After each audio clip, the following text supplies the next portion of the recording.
Finally, after what has felt like an eternity of waiting, Team USA have now officially unveiled their final 7-man roster for the Overwatch World Cup 2019, even it had been submitted to Blizzard almost a month ago. That said, I don't want to go over their initial top 12 that was announced a while back, before delving deeper into who has actually made the top 7 squad, which will be looking to make the semi-finals for the first time, giving my final thoughts on who Coach Aero has selected. So as usual, let's first take a look at the top 12 that was announced around a month ago, at a similar time to everyone else. The final 4 who were picked at the tank position were Super, Muma, Fact Fiction and Space. The supports were narrowed down to Moth, Sleepy and Raucous, whilst DPS saw 5 players in contention, who were KSF, Corey, Dante, Hydration and Sinatra. For the most part, this top 12 seems fine, and there aren't that many issues to be had, except at one position in particular, which I'm going to start with, and that's a support position. Let's look at the positives first for a minute, in the selection of Moth. He's arguably been one of the best players at this position in the Overwatch League this season, on a very strong shock side. His ultimate usage has been good. What I've really liked about his play, particularly on Lucio, has been the proactiveness of his play. He's always looking to get into the action and utilise wall riding and booping to fully manipulate his opposition to give his team positional advantages, which helped San Francisco dominating GOATs. And even on Mercy now, he's not reckless with his positioning and does his job well, so I completely understand his selection here. As the only main support, he's guaranteed a spot in the final 7, which might seem harsh on other talented options like Elk and Swimmer, who didn't even make the top 12. But I think even they would have to agree that Moth was a shoo-in for the side, so I can understand wanting to keep options open in other areas of the side that are more evenly competitive.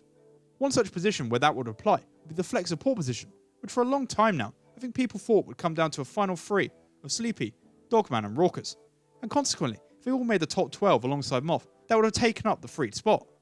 Of course, as you would have seen, that wasn't the route Aero and Team USA went down. No, they decided to only pick up 2, which would be fine if the person left out was Raucous, who of the 3 is in my opinion the weakest option. Yet they dropped Dogman. Apparently he underperformed in trials, but I just don't think that's a good enough justification, given how well he's been playing on the whole of the season.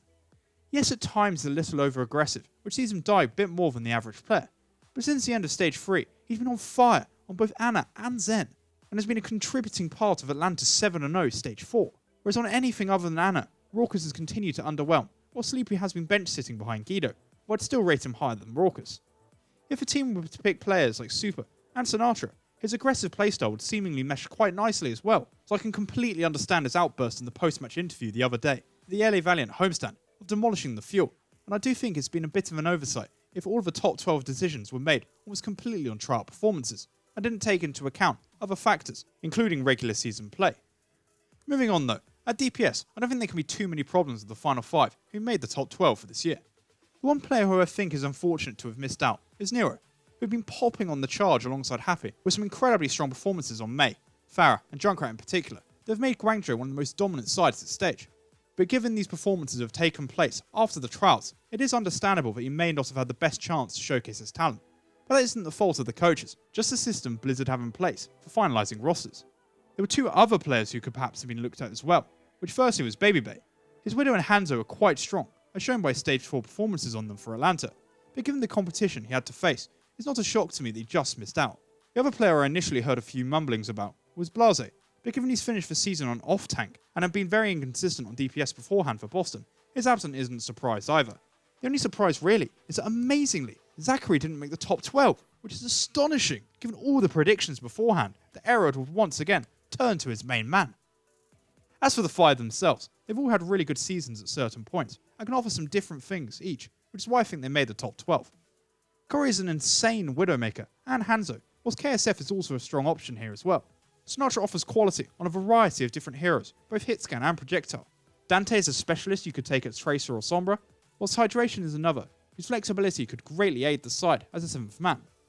Lastly with the tanks, and at main tank I shouldn't need to spend too much time, as the 3 who made it in the top 12, Super, Muma and Fact Fiction, are undoubtedly the best options available to Team USA at this position, so their inclusion comes as no surprise.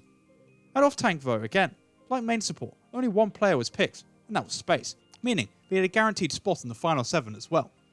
Again, this isn't shocking, given his most likely opposition for a spot on the team would be someone like McGravy or Gods, and whilst the pair have shown signs of promise during their rookie Overwatch League seasons, by comparison, they are yet to show the talent and quality that Space has been able to produce, and with the Valiant hitting form towards the back half of the season, his guaranteed spot on the side was never in doubt. But now comes the moment we've all been waiting for, the official announcement for this year's Team USA Final 7 the Overwatch World Cup 2019. Sounds like I'm building up to something here, but I'm afraid to report, unlike the French, who are working on a really cool announcement video with some amazing pieces of art to go with it, Team USA has just kept us waiting for a month to show some nice looking, but not awe-dropping announcement graphics. So I'm not really sure why we had to wait this long, given this roster was supposedly finalised and handed into Blizzard at the end of July. Anyways, the Final 7 for 2019 consists of Super at main tank, Space at flex tank, Moth at main support, Raucous at flex support, and lastly, a DPS trio of Corey, KSF, and Sinatra. Given that I've already talked about Space and Moth above, I'm not going to add much here as well, as we already knew their spots on the teams were locked in place. Let's start with where there can't be any complaints, at least in my opinion, and that's at DPS. In Corey, KSF, and Sinatra, you have the most informed USA DPS players in this current meta, with who all have been performing really well since the start of Stage 4. Both Corey and KSF have shown themselves to be excellent Widow and Hanzo players, with some sick carry and clutch performances from the pair, even when their teammates haven't been performing that well. And while Sinatra gets some weird flack from some people, I think he's been playing really well on the shot stage as well, and provides a hero pool with alternatives to the other two, to give USA a good balance and depth at this position. My only area of concern, perhaps being who plays Mei, but I think that's something that can be sorted out closer to the time. The two who missed out, Hydration and Dante, have been having as solid seasons themselves, and certainly weren't going to be looked over, but seeing how the meta currently looks to be shaping up, I can understand leaving out Dante, as it doesn't look like Tracer, nor Sombra is going to be strong. Whilst Hydration's hero pool is largely covered by the others already selected, so given his lack of recent stage time, except for the tank position, it makes sense that he was one of those to miss out in the end. Moving on to the tank role, we already knew about Space, so there was no surprise there, but at main tank, it was Super who got the nod, in the end over Moomer and Fact Fiction. If we're being honest, I think Moomer was unlikely to be selected, as despite playing okay on a bad team, and having a good spell in Stage 3, he hasn't really shined in my eyes this season on all the major tank heroes, which is why I thought it would come down to Fact Fiction and Super for the spot on the side this year. If you had asked this question, as I did after Stage 2, when Super was the clear frontrunner, having dominated his foes on Reinhardt in the Age of Goats. With the Valiant's late revival after the mid-season point, with Fact Fiction playing a major role, he certainly made it a tough decision in this position. I would have imagined that their play of Orisa would have had a major impact on selection, and despite not starting regularly, Aero clearly feels that Super must be good enough on her to be selected, whilst also being able to fall back onto Ryan or Winston should the meta change in the next couple of months. So I can't say this is a bad decision at all, especially when you factor in Super's experience, energy, and personality from being part of a successful side all year, which will probably help the team in the long run as well. But I can completely understand those who feel that Fact is better Orisa and Winston player, and would have liked to see him make it.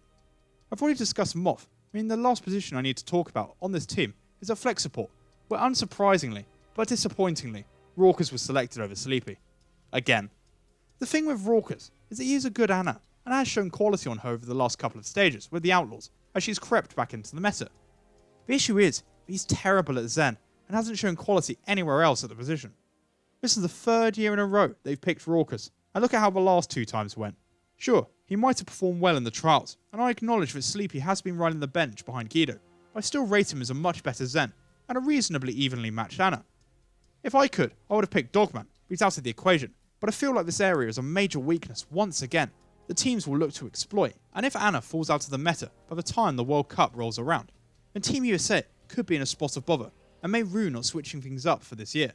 Overall though, flex support aside, I really like the look of Team USA for this year, but I think that should there be certain shifts again in the meta, this team may struggle to adapt well, and given that they share a group with South Korea and France, it could end up being a tough ask for them to go further than they ever had before and make the semis, and not get eliminated in the group stage. But it's certainly possible they can get over the hump and qualify for the semis, making it their best finish ever, potentially even going on to win it.